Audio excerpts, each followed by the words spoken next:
नमस्कार दोस्तों, राधे राधे। मैं कामिनी पांडे अपने यूट्यूब चैनल में आप सभी का स्वागत करती हूँ। आज बहुत ही सुंदर सा प्यारा सा एक ललही छठ माता का गीत लेके आई हूँ। पसंद आए तो लाइक करना, कमेंट करना और चैनल को सब्सक्राइब करना। अगर पसंद आए तो कमेंट बॉक्स में ज़रूर बताना कि कैसे लगा।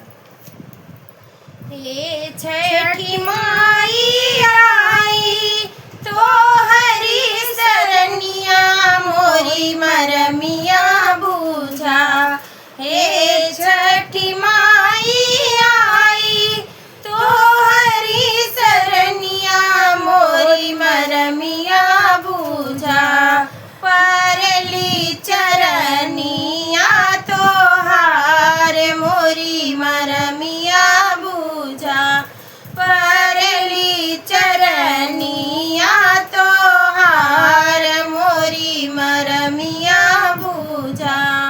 कवने अरथ करे महला अटारी है माई। कवने अरथ करे महला अटारी है माई। अंगना न गूंजे किले कार मोरी मरमिया बूझा। परली चरनिया तो हार मोरी मरमिया बूझा। परली चरनिया तो हार मोरी मरमिया बूझा। कवने अरथ करे धन संपत्ति आए माई। कवने अरथ करे धन संपत्ति आए माई।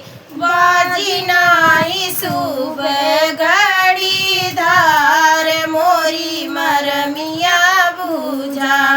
परिला चरनिया तो हार मोरी मरमिया बूझा। परिला चरनिया तो हार मोरी मरमिया बूझा। कवने अरथ करे चाँद सूरज माई। कवने अरथ करे चाँद सूरज माई। कुल दीप बिना अधियार मोरी मरमिया बूझा। कुल दीप बिना अधियार मोरी मरमिया बूझा। परली चरनिया तो हार मोरी मरमिया बूझा। परली चरनिया तो हार मोरी मरमिया बूझा। कवने अरथ करे भरल कठरे माई। कवने अरथ करे भरल कठरे माई। सुनी जब गोदिया हमारी मोरी मरमिया बूझा। सुनी जब गोदिया हमार मोरी मरमिया बूझा। हे परली चरनिया तो हार मोरी मरमिया बूझा।